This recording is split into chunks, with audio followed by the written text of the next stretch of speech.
దేవునికి స్తోత్రం. ఈరోజు మన యొక్క అంశము ధైర్యమును విడిచిపెట్టకుడి. అపోస్తలుడైన పౌలు గారు హెబ్రీయులకు రాసిన పత్రిక 10వ అధ్యాయం 32, 33, 34 వచనంలో మనం చదువుకున్నట్లయితే, అయితే మీరు వెలిగింపబడిన మీదట శ్రమలతో కూడిన గొప్ప పోరాటము సహించిన పూర్వదినములు జ్ఞాపకము తెచ్చుకొనుడి.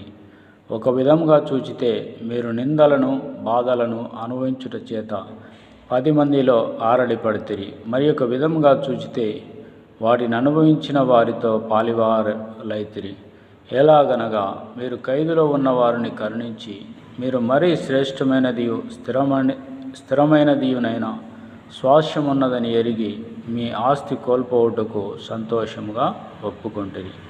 అయితే చదువుకున్న వాక్య భాగంలో మనం గమనించినట్లయితే, వీరు ఎవరంటే వెలిగింపబడిన మీదట శ్రమలతో కూడిన గొప్ప పోరాటము సహించిన వారు. ప్రియమైన దేవుని బిడ్డలారా, క్రైస్తవ జీవితంలో అనేక పోరాటాలు ఉంటాయి, గొప్ప పోరాటాలు. మనమంతా వెలిగింపబడిన వారమే అయినప్పటికీ శ్రమల గుండా వెళ్ళవలసి వస్తుంది, శోధనల గుండా వెళ్ళవలసి వస్తుంది, నిందలను అనుభవించవలసి వస్తుంది.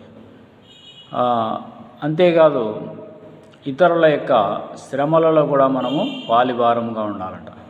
ఖైదులో ఉన్న వారిని కరుణించి, అంటే ఎవరైతే బంధింపబడి ఉన్నవారో వారిని మనము కనికరించాలి.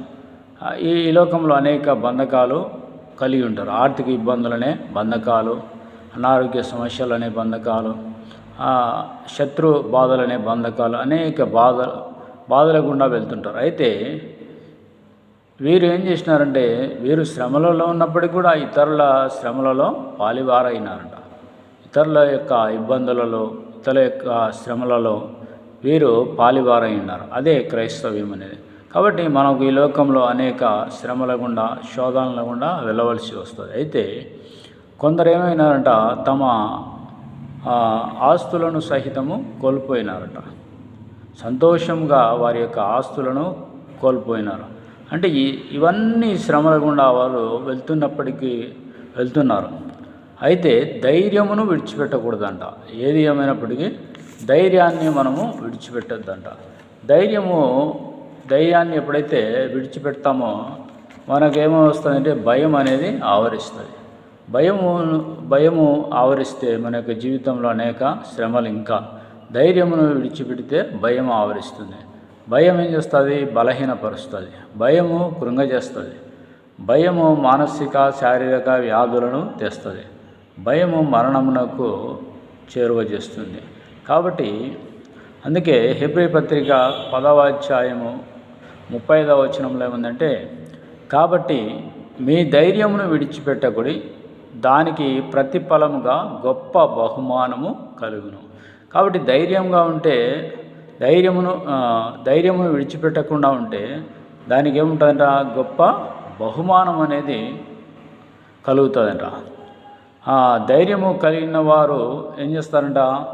దేవుని యొక్క చిత్తాన్ని నెరవేర్చిన వారుగా ఉంటారంట. అంతేకాదు ధైర్యము కలిగిన వారు వాగ్దానములను స్వతంత్రించుకుంటారంట. కాబట్టి ధైర్యము అనేది కలిగి ఉండాలని దేవుని యొక్క వాక్యము సెలవిస్తుంది. అంటే ధైర్యమును విడిచిపెట్టకుండా ఉండాలంట. మనం గమనించినట్లయితే పరిశుద్ధ గ్రంథంలో ప్రవక్త అయిన ఏలియా కూడా ఒకానొక సమయాల్లో ధైర్యాన్ని కోల్పోయినాడు. ప్రవక్త అయిన ఏలియా, ప్రవక్త అయిన ఏలియా సామాన్యమైన వ్యక్తి కాదు. ఆయన ఎటువంటి ధైర్యం కలిగినంటే, ఆయన 850 మంది ప్రవక్తలకు సవాలు విసిరిన ధైర్యశాలి. 850 మంది ప్రవక్తలకు ఆ యొక్క సవాలు విసిరి దేవుని పక్షంగా నిలబడిన గొప్ప ప్రవక్త. అటువంటి ప్రవక్త కూడా ఏం చేసినాడంటే, ఒకానొక సమయంలో ధైర్యాన్ని కోల్పోయాడు. మరణాపేక్ష గలవాడై యెజబెలు స్త్రీ ఆ యొక్క ప్రవక్త అయిన ఏలియాను చంపుతా అన్నప్పుడు అతడు పారిపోయి ఆ యొక్క బదిరీ వృక్షం కింద దాక్కున్నాడు.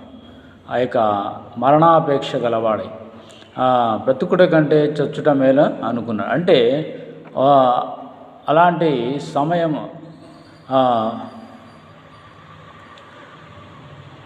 ఆ యొక్క ప్రవక్త అయిన ఏలియా సామాన్యమైన ప్రవక్త కాదు, ఒక్క గొప్ప ధైర్యశాలి. అయినప్పటికీ కూడా ఒకానొక సమయంలో అతన్ని భయం అనేది ఆవరించింది. ఆ భయం ఆవరించినప్పుడు అతడు మరణాన్ని కోరుకున్నాడు. కాబట్టి అంటే చచ్చుట కంటే బ్రతుకుట కంటే చచ్చుట మేలు అనుకున్నాడు. అయితే అయినప్పటికీ కూడా దేవుడు ప్రవక్త అయిన ఏలియాను విడిచిపెట్టలేదు. ప్రవక్త అయిన ఏలియాను విడిచిపెట్టకుండా దేవుడు ఏం చేసినాడు, అతన్ని దర్శించి దూత ద్వారా బలపరిచి అతన్ని మరలా తిరిగి ధైర్యాన్ని అనుగ్రహించి అతను ఏం చేసినాడంటే ప్రవక్తలను అభిషేకించుటకును రాజులను అభిషేకించుటకును ప్రవక్త అయిన ఏలియాను వాడుకున్నాడు. అదేవిధంగా గిద్యోను కూడా భయపడి ఆ యొక్క గానుగ చాటున గోధుమలు దొల్లగొట్టుకొంచున్నాడు. అయితే దేవుడు గిద్యోను పిలిచినప్పుడు అతడు భయపడినప్పుడు దేవుడు ధైర్యాన్ని అనుగ్రహించి అతన్ని బలపరచడం జరిగింది. బలపరిచి అతని ద్వారా గొప్ప గొప్ప కార్యాలు జరిగించినాడు దేవుడు. గిద్యోను ద్వారా దేవుడు ఏం చేసినాడు, భయపడి దాక్కున్న గిద్యోను ద్వారా దేవుడు ఎంతో గొప్ప కార్యాలు జరిగించినాడు. కాబట్టి ప్రియమైన దేవుని బిడ్డలారా, మన యొక్క జీవితంలో కూడా దేవుడు ఏమంటాడంటే ధైర్యమును విడిచిపెట్టకూడదు, దానికి ప్రతిఫలముగా గొప్ప బహుమానం కలుగుతుందంట. కాబట్టి ఎప్పుడైతే ధైర్యాన్ని కలిగి ఉంటామో జీవితంలో ఎన్నో దేవుని ద్వారా గొప్ప గొప్ప కార్యాలు మనము పొందుకుంటాం. ధైర్యాన్ని మనం విడిచిపెడితే ఇంకా బలహీనమైపోయి ఇంకా మనము నశించిపోతాం. అదే మనము గిద్యోను దేవుడు బలపరిచినప్పుడు అతడు ఏం చేసినాడంటే ఆ యొక్క ఇశ్రాయేలీలను ఏం చేసినాడంటే మిద్యానీయుల బారి నుండి రక్షించినాడు. కాబట్టి